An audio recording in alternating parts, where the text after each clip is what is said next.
Hey everyone, I was out here popping cans, just having a little fun since the weather's actually nice for a change. We've had nothing but rain lately.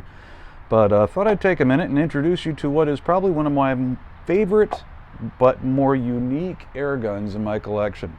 And this one is a Crosman 2100, and I've had this one for probably about 15, maybe 20 years, ballpark. But what makes this one so interesting is not the gun itself, but the modifications that have been done to it. I will say that when it comes to squirrel hunting, this is probably the one that has given me the most success, and I'll explain why that is. So there's been quite a bit of work done to this one. The first one being basically the pump mechanism is all steel now. From the factory, they have plastic in there, and as you start compressing more and more air, the pressure gets higher and higher.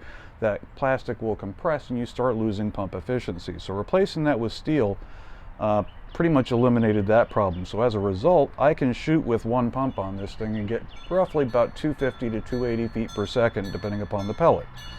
So that was step number one. Went through the pump, went through the valve as well, and the valve is now bored out a little bit to hold a bit more air and set up to where it'll dump the air that's put in with 10 pumps.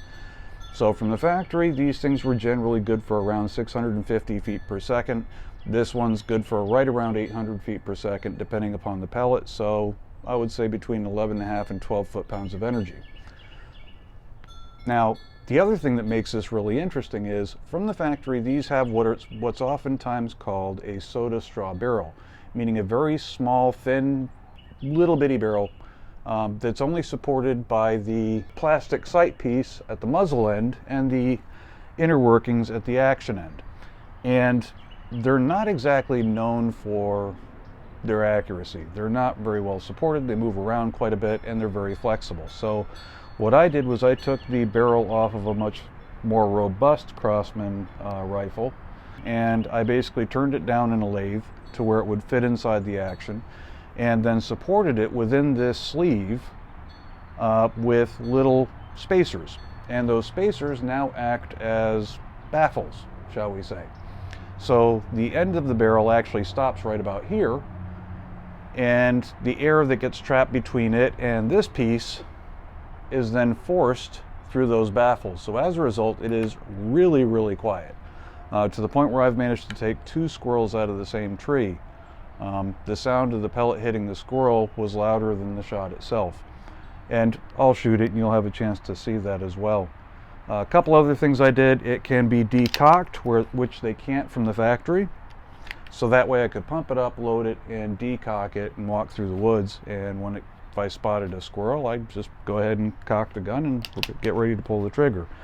Trigger is much better than what it is from the factory, and the bolt probe that pushes the pellet into place on these normally doesn't have any sort of seal on it. So I went ahead and took care of that, put an extended bolt probe on it, or made an extended bolt probe, and set it up to use an O-ring. So let's take a shot. You'll also notice it's much quieter to pump, makes very little noise. Put a damper on the pump mechanism because you know, if you're between shots, you don't want to run one off with the noise of the pump.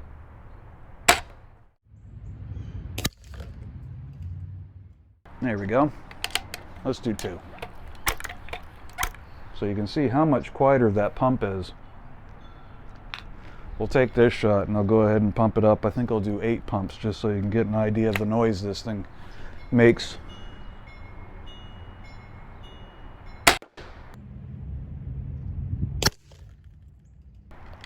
It hits hard. 2 pumps. All right, let's do 8.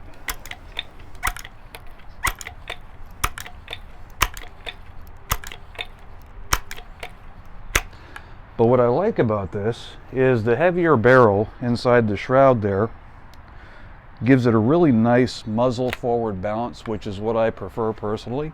It's very short. Overall weight is very light, makes it very easy to carry through the woods, and honestly, if it gets knocked around, it's not going to hurt my feelings. Okay, so 8 pumps.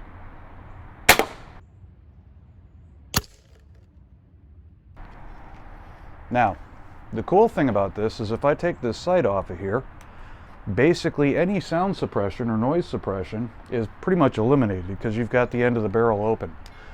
So the baffles aren't being used. So I'm just going to do 5 pumps. And you can see how much louder this is when I shoot.